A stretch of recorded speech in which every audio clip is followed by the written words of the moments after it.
नमस्कार मित्रों, मैं आचार्य सत्यदेव शास्त्री आप सभी का अपने YouTube चैनल में स्वागत करता हूं।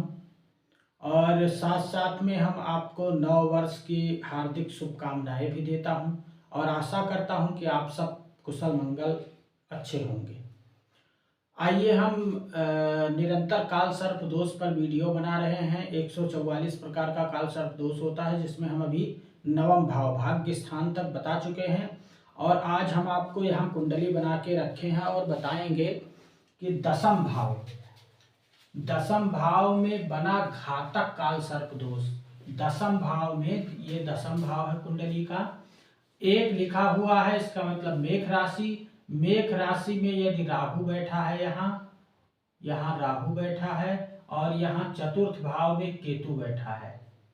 ठीक है, दसम भाव में राहु बैठा है और चतुर्थ भाव में केतु बैठा है। और इस राहु केतु के मध्य, यानी चाहे ऊपर चाहे फिर नीचे, सारे ग्रह मौजूद हैं, तो आपकी कुंडली में घातक नामक काल सर्प दोष बन जाता है। घातक नामक काल सर्प दोष जब कुंडली में बनता है दसम भाव में, तो खासकर नौकरी और निजी सुखों पर विशेष विपरीत प्रभाव पड़ता है। व्यापार में लाभ की प्रबल संभावना होते हुए भी आपकी प्रायः हानि हो जाती है।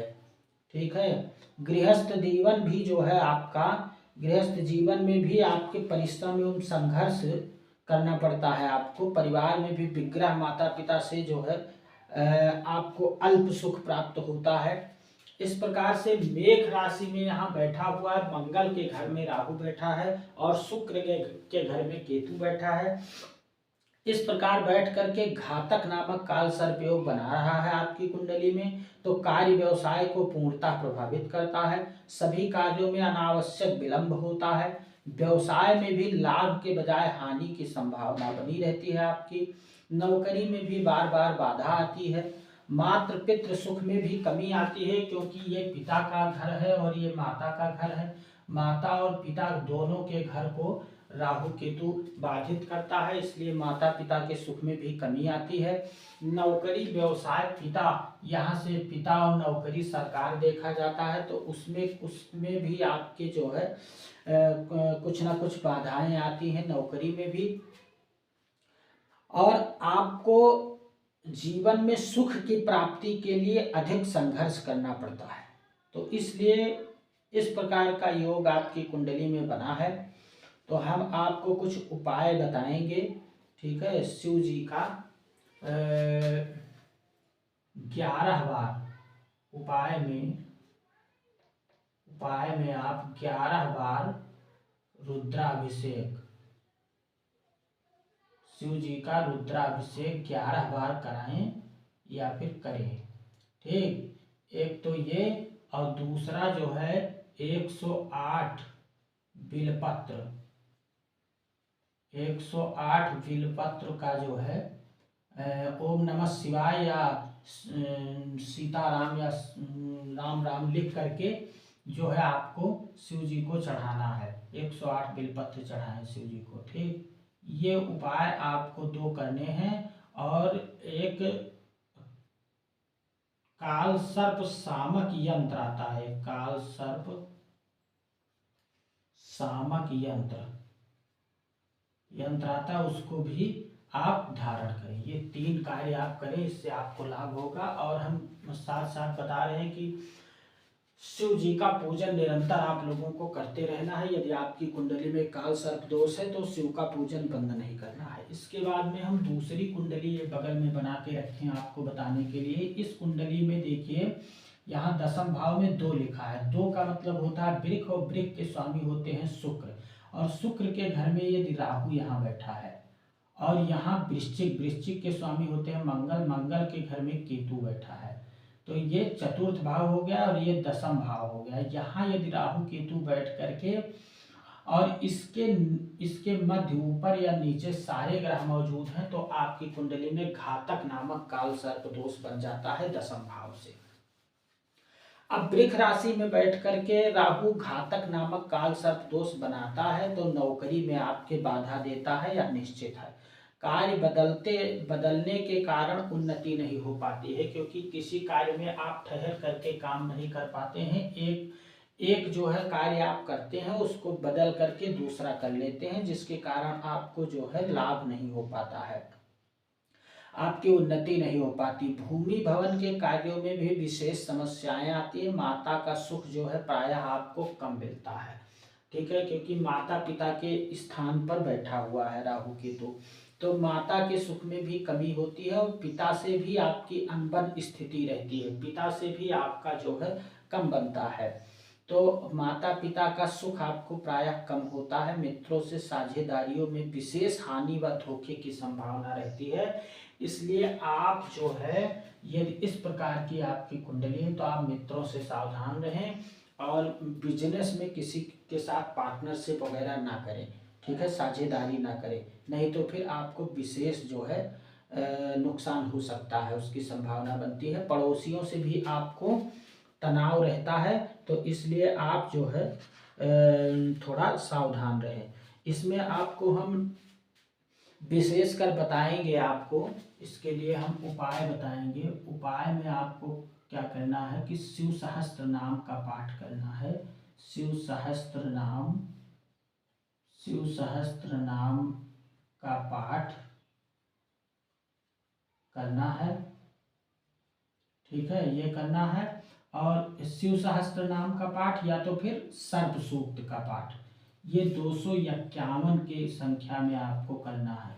ये 251 की संख्या में आपको शिव सहस्त्र नाम का पाठ या फिर सर्प सूक्त का पाठ, जो आपको आसान लगे, दोनों में से एक कर सकते हैं, ठीक है। और एक जो है चांदी का, दूसरा बता रहे हम उपाय आपको, चांदी का नाग नागिन एक जोड़ा बनवाकर बहते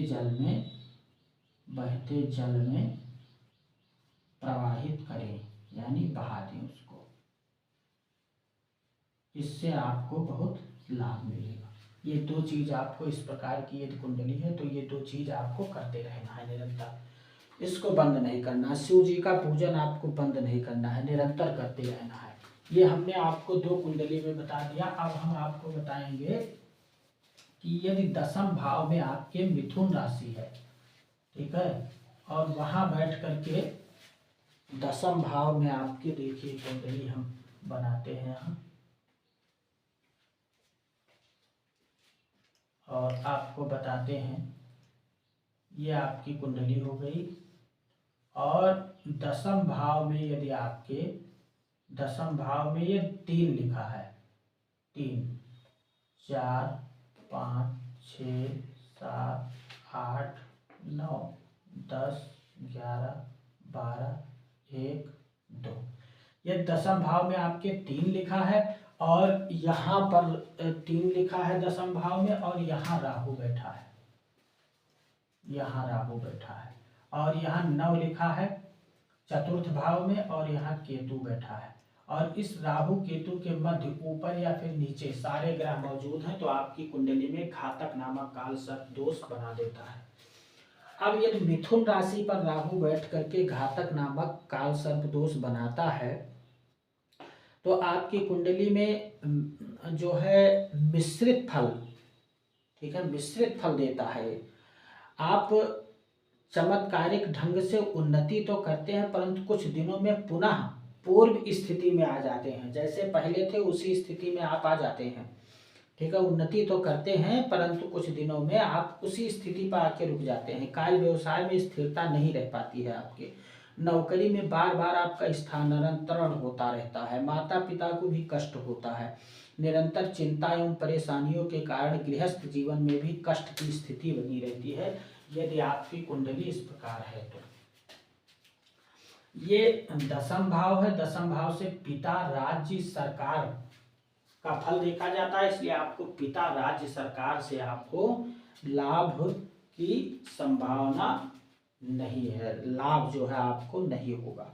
तो इसलिए इसके उपाय में हम आपको बताएंगे, आप उपाय करिए कि विष्णु सहस्त्र नाम का पाठ, विष्णु सहस्त्र नाम विष्णु सहस्त्र नाम का पाठ 251 बार करें या फिर करवाएं। और श्रावण मास में श्रावण मास में आप 11 बार, ठीक है, भगवान शिव का रुद्राभिषेक